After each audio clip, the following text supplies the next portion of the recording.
and I was sleeping in my office.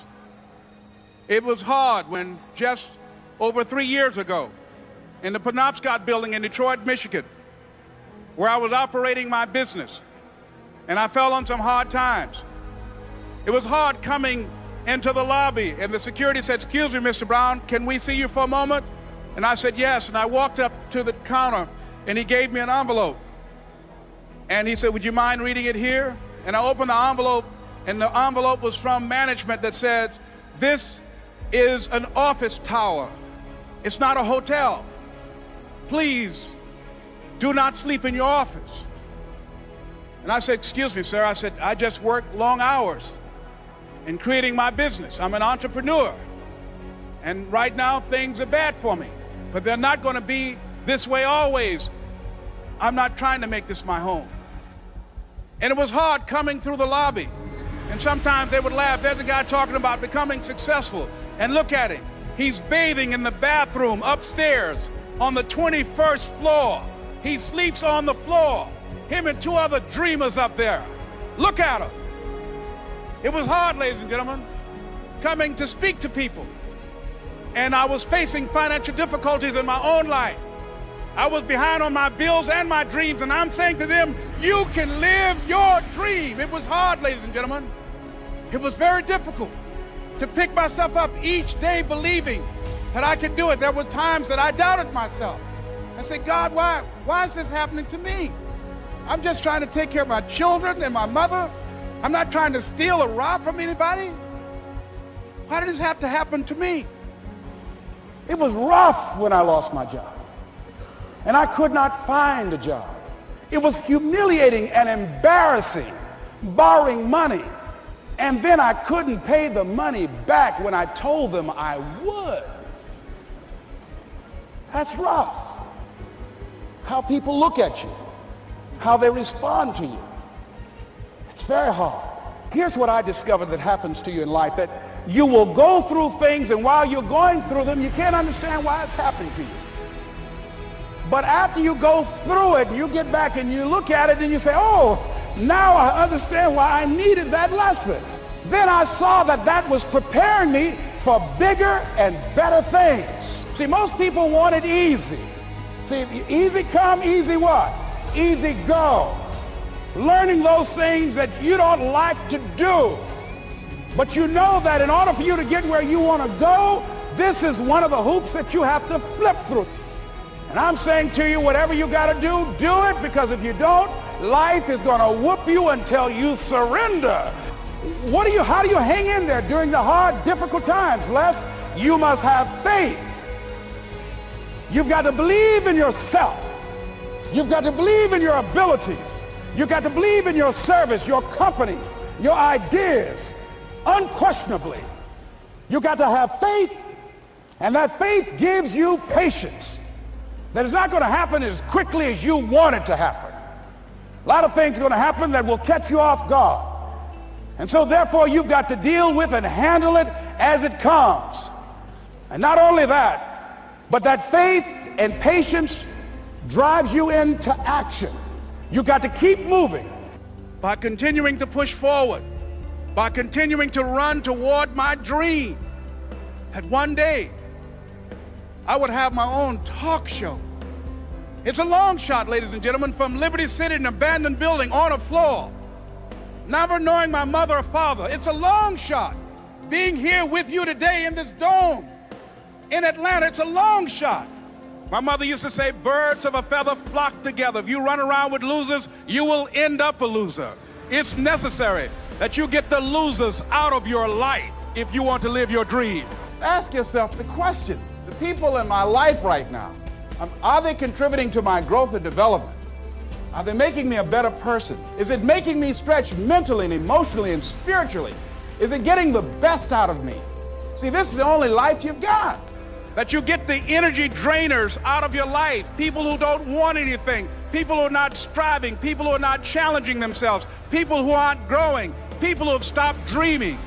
It's necessary that you align yourself with people and attract people into your business who are hungry, people who are unstoppable and unreasonable, people who are refusing to leave life just as it is and who want more. See, ladies and gentlemen, if you don't use your talents, if you don't use this power, this force that you have within you, you're going to lose it. I travel a lot speaking around the country, and I was out of Detroit for around 2 months. I came back to the airport, went in the parking lot, put my key in the ignition, turned the key. Can anybody tell me what happened? Now, can you tell me why the car did not get started? The battery was dead. Why was it dead? I had not been using it. Repeat after me, please. If you don't use it, you lose it. If you have the ability to play an instrument, the world's greatest said that if I miss a week of practice, I know it. And if I miss 2 weeks, the critics know it. And if I miss 3 weeks, my audience knows it. If you have the ability to draw well, and if you don't use that talent eventually, you're going to lose it. If I don't speak often, and at one point in my life, I missed speaking for around 6 months. And when I came up before an audience, I was rusty. I could not get my thoughts together. I could not have the power, the kind of confidence that I needed in order to make it happen. So whatever you want to do, whatever idea that you have, the longer that you're sitting on that idea, you are either creating or you are disintegrating. If you're not using it, your skills are diminishing every day. I was on a television program the other day. A lady called in and she said, there's something I'd like to ask you. And I said, what is it? She said, well, I have this thing I want to do, but I've been unemployed. I lost my job for 2 years. I haven't been able to find a job. I don't have the money and I don't have the contacts and I really don't know what to do. I said, excuse me.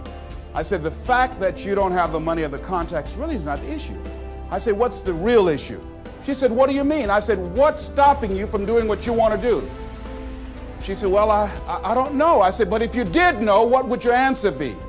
She said, well, I think maybe I'm afraid. I said, what are you afraid of? Maybe I might fail.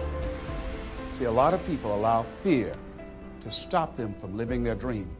Answer your calling. Whatever you're called to do, don't count yourself out. Don't say, I can't do that. You're bombarded with negative stuff every day that beats you down, and you will find yourself unconsciously engaged in self-destructive behavior. If you don't program yourself, life will program you. It's got to be your passion. You got to love it, ladies and gentlemen. You got to love it. It's got to be what you are supposed to do. You want to sing, and even though they want to invite you to Carnegie Hall, you're going to sing to anybody that listens to you, including singing to yourself. I used to talk to my plants when nobody else would listen to me. You're supposed to build something, you're supposed to create something. I don't know how to do it. Learn. Do whatever is required. Just go out there. It's possible you can get what you want. It's necessary. If you want it, you got to go into action. You got to be willing to experiment. You got to be willing to fail and to succeed. You got to be willing to form and to develop new relationships. It's you, it's on you. You got to make that happen. Nobody's going to bring it to you on a silver platter and say, here's your dream manifested. No, it's hard. Yes, it's hard. It's difficult. Yes, right. And it's worth it. It's difficult and it's challenging for kids right now. And it's going to take some easy, simple methods to help bring them out of this madness.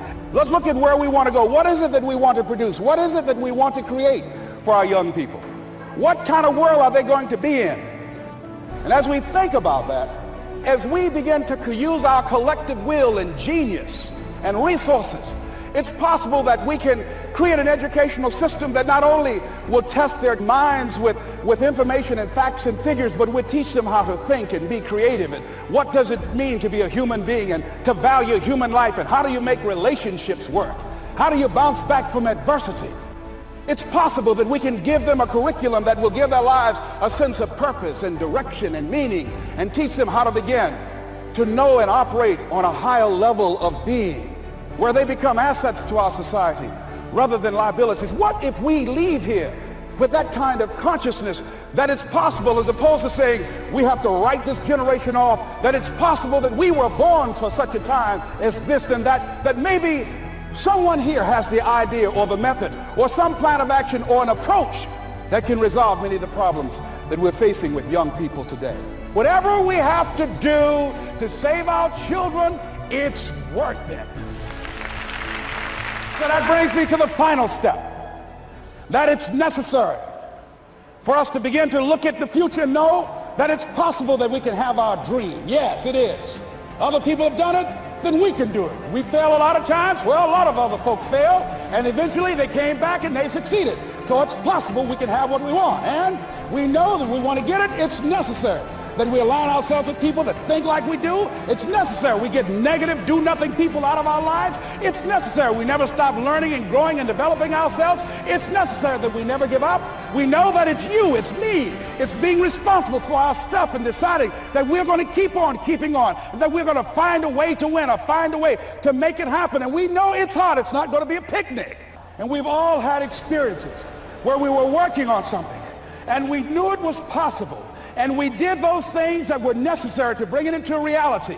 We took the responsibility to make it happen. Other people couldn't see it. A lot of people didn't believe it. You were attacked. You were criticized. People were opposing you, but you kept on doing it. It was hard. It was rough. It was difficult. But to you, it was worth it. And eventually you got to a level you know, can nothing stop me now. I'm on the move. Don't stop running toward your dream.